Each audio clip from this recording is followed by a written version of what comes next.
Dios les bendiga, les saluda a su servidor el pastor David y damos gracias a Dios por la oportunidad que Él nos da de compartir su palabra con ustedes.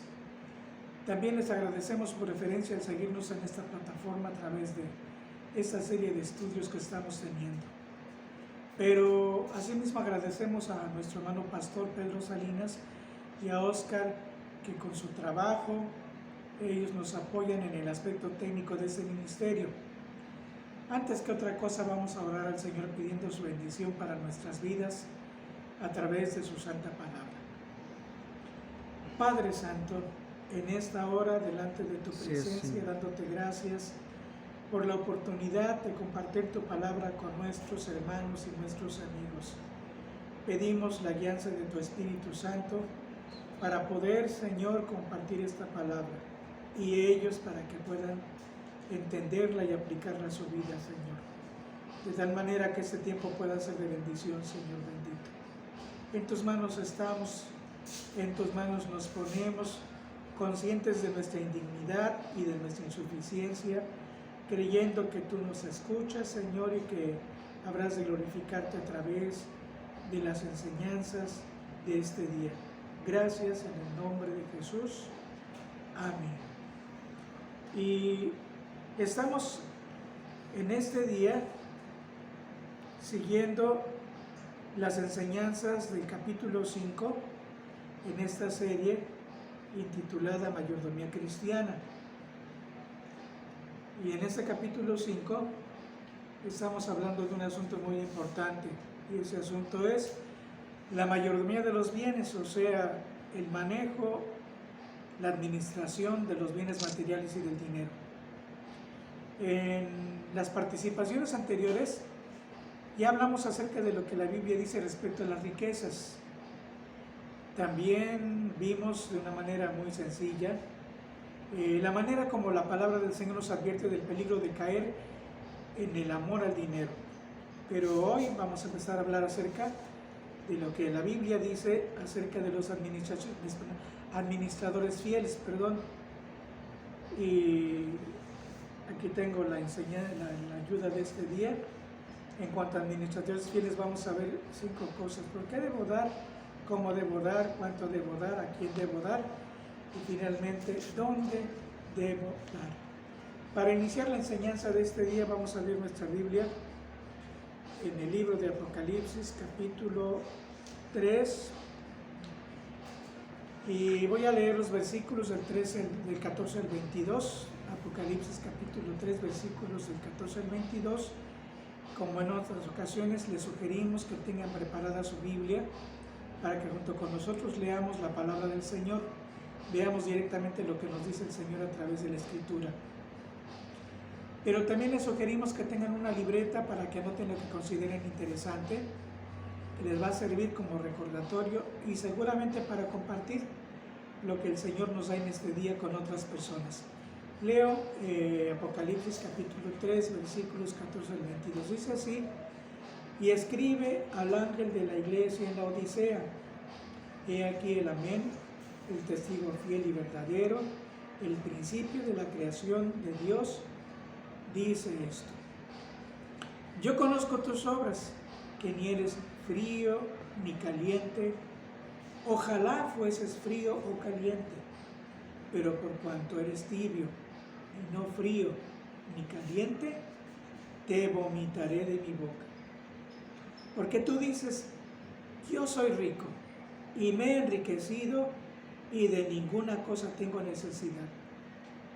Y no sabes que eres un desventurado, miserable, pobre, ciego y desnudo. Por tanto, yo te aconsejo que de mí compres oro refinado en fuego para que seas rico, y vestiduras blancas para vestirte, y que no se descubra la vergüenza de tu desnudez. Y unge tus ojos con colirio para que veas. Yo reprendo y castigo a todos los que amo. Sé pues celoso y arrepiéntete. He aquí, yo estoy a la puerta y llamo. Si alguno oye mi voz y abre la puerta, entraré a él y él conmigo. Y al que venciere le daré que se siente conmigo en mi trono, así como yo he vencido y me he sentado con mi Padre en su trono. El que tiene oído, oiga lo que el Espíritu dice a las iglesias. Y esto es lo que nos dice la palabra del Señor. Y como decía hace un momento, hemos hablado en las participaciones anteriores de un serio peligro en la administración de los bienes materiales, del dinero, y es precisamente el amor al dinero. El Señor Jesucristo nos advierte repetidamente en su palabra de este grave riesgo, de este peligro al que estamos expuestos todos los seres humanos, aún los cristianos. Y en la carta que escribe el Señor a la Odisea, a la iglesia de la Odisea, que ya leímos, el Señor amonesta severamente a esta iglesia por haber caído en el materialismo, porque el amor del dinero traducido no es otra cosa sino materialismo, es el afán por las riquezas. Lo que el Señor dice en esta carta es muy triste, porque Él dice que siente náuseas por esta iglesia, que también, por cierto, la ha echado fuera, debido a que la iglesia se siente autosuficiente. La soberbia ha engañado a los creyentes de esta congregación. Desafortunadamente, estimados hermanos y amigos, esta advertencia seria de la palabra del Señor, esta advertencia del Señor, ha sido tomada muy en poco en este tiempo. Y por esa razón, una buena parte de la iglesia cristiana de los últimos tiempos, del tiempo que estamos viviendo, tiempos previos al retorno del Señor Jesucristo, ha caído en este grave error, en el error del materialismo, en el error del amor a los bienes materiales, del amor al dinero. Y por eso es importante platicar esto, aunque seguramente va a incomodar a más de uno, pero pues tenemos que hablar la verdad, y la verdad está en la palabra de Dios. Innumerables líderes religiosos han convertido el Evangelio en una mercancía malbaratada, malinterpretando la gracia de Dios. Han pervertido el culto a Dios, convirtiéndolo en un espectáculo para entretener a la gente, ya no para adorar a Dios ni edificar a los cristianos. Y de tal manera que la iglesia para muchos se ha convertido en un jugoso negocio, y en esos lugares, estos líderes, falsos maestros, apóstatas, así lo dice la palabra del Señor, ya no predican al Dios de la Biblia, sino predican a otro Dios muy diferente, el Dios de su propia imaginación. ¿Qué sucede con todo esto? Bueno, hermanos y amigos, estas cosas han hecho que la doctrina de la mayordomía se desmerezca. Y ante los ojos de muchos, la iglesia es motivo de vituperio, y el evangelio también, y no solamente el evangelio y la iglesia, sino hasta el nombre del Señor Jesucristo. De tal manera que el materialismo en las iglesias ha venido a ser piedra de tropiezo, escándalo, por causa del mal testimonio de algunos líderes y de las congregaciones. Por esta razón es importante que volvamos a la Biblia, a la palabra de Dios, que volvamos a la imagen original de lo que es la mayordomía cristiana y de su correcta interpretación en el estudio de las Escrituras, para que entendamos lo que es la mayordomía de los bienes y de los peligros que corremos como seres humanos al fallar en la administración de las riquezas. Por principio de cuentas, debemos entender una cosa que ya hemos mencionado varias ocasiones en estos estudios. El Dios creador de todos los bienes y las riquezas, el sustentador de todas las cosas que usamos cada día, ha establecido principios justos, sabios y eternos para que nosotros, como cristianos y aún como seres humanos, seamos buenos mayordomos, seamos fieles mayordomos. Ese es el título de la enseñanza de este día: administradores fieles o fieles mayordomos. Y de esa manera seamos buenos administradores de los bienes terrenales de las riquezas que el Señor nos conceda mientras vivimos en este mundo, porque tanto nuestra vida como las riquezas materiales son temporales. Nosotros somos temporales y las riquezas materiales van a ser temporales en nuestras manos.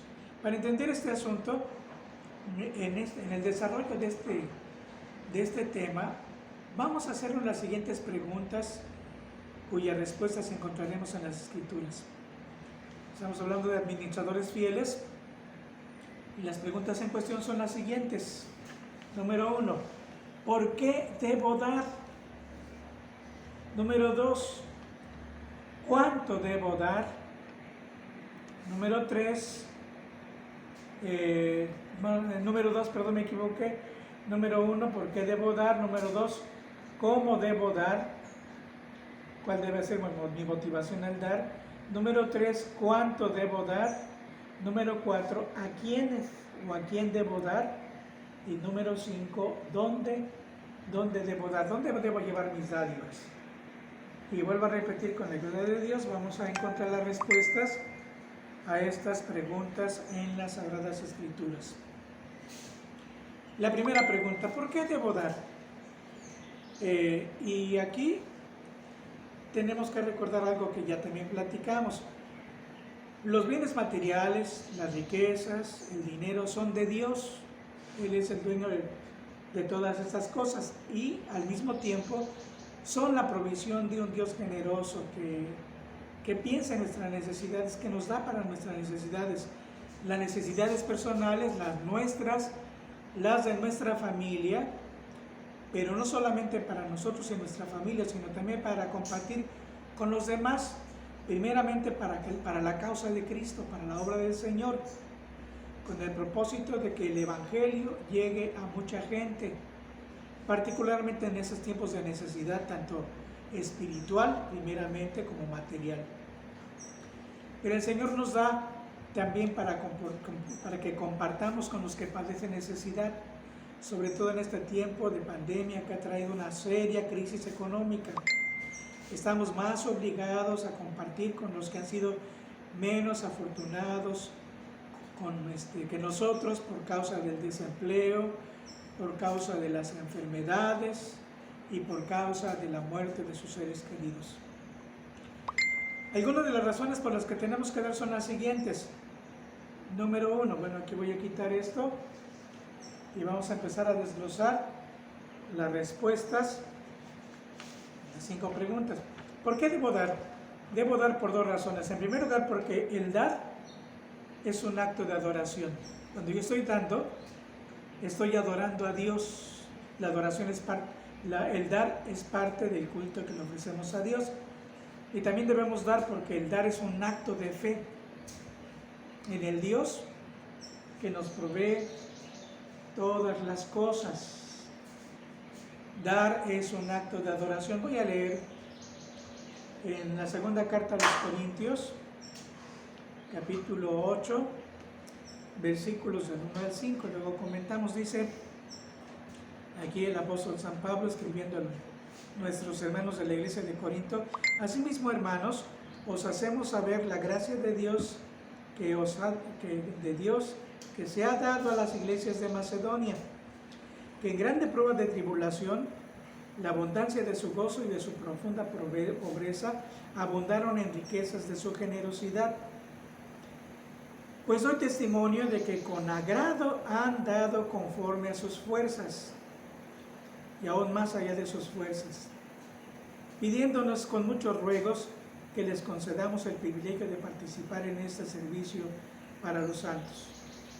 Y no como lo esperábamos, sino que asimismo se dieron primeramente al Señor y luego a nosotros por la voluntad de Dios.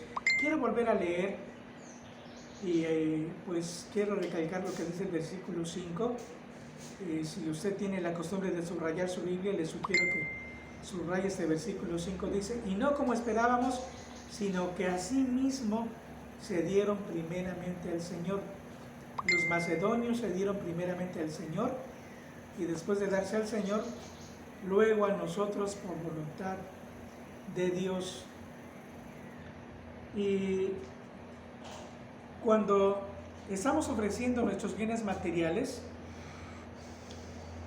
nuestro dinero, estamos ofreciendo el fruto de nuestro esfuerzo, estamos ofreciendo el resultado de nuestro tiempo invertido. Y tanto nuestras fuerzas como nuestro tiempo son parte de nuestra vida.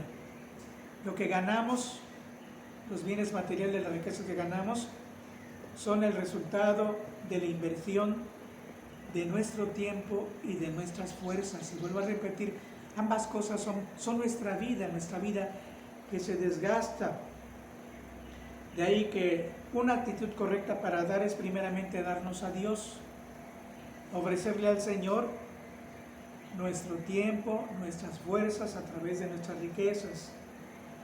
Y cuando lo hacemos de todo corazón, podremos compartir también de una manera espontánea, sin que nos duela, nuestros bienes con los demás, con nuestros semejantes, particularmente con los que han sido menos afortunados. Vuelvo a repetir, dar es un acto de adoración porque implica que nos estamos ofreciendo a nosotros mismos. Recuerdo aquí una anécdota. Se dice que en una ocasión un misionero visitó una aldea muy pobre en cierto lugar para hablar acerca de las necesidades que había en el campo, de la gente enferma que moría por causa de atención médica, pero sobre todo de la gente cautiva en espiritismo, en idolatría, cosas muy ajenas al conocimiento verdadero de Dios. Y al hablar de esta necesidad habló también de la importancia de que la iglesia colabore para que el evangelio llegase a ellos. Y dentro de su pobreza esta iglesia empezó a ofrendar. Algunos lo hicieron monetariamente y lo que se llevaba al altar pues eran monedas de escaso valor. Otros lo hacían en especie, llevaban algunos granos o vegetales, qué sé yo, que más adelante serían comercializados para convertirlos en efectivo. Pero cuenta esta anécdota que había una niña en esa congregación muy pobre, tan pobre que ni zapatos usaba, y ella se conmovió por el mensaje de este misionero. Y pues su corazón se quebrantó porque ella no tenía nada que dar, su familia era muy pobre. Lo que hizo fue caminar hacia el altar, bajar del altar la ofrenda donde se depositaban los donativos, y ella se puso precisamente dentro de esta bandeja. Algunos, bueno, con diferentes reacciones, algunos se sorprendieron, pensaron que era un acto de falta de reverencia, a otros les pareció gracioso, pero el misionero entendió bien eso y dijo: esa niña no tiene nada que dar, pero ha dado lo más importante y lo más valioso, se ha dado a sí misma. Y yo creo que a través de ese compromiso, cuando Dios le bendiga, no le va a costar dar lo que Dios ponga en sus manos. Bueno, hasta aquí nos vamos a quedar y luego proseguimos.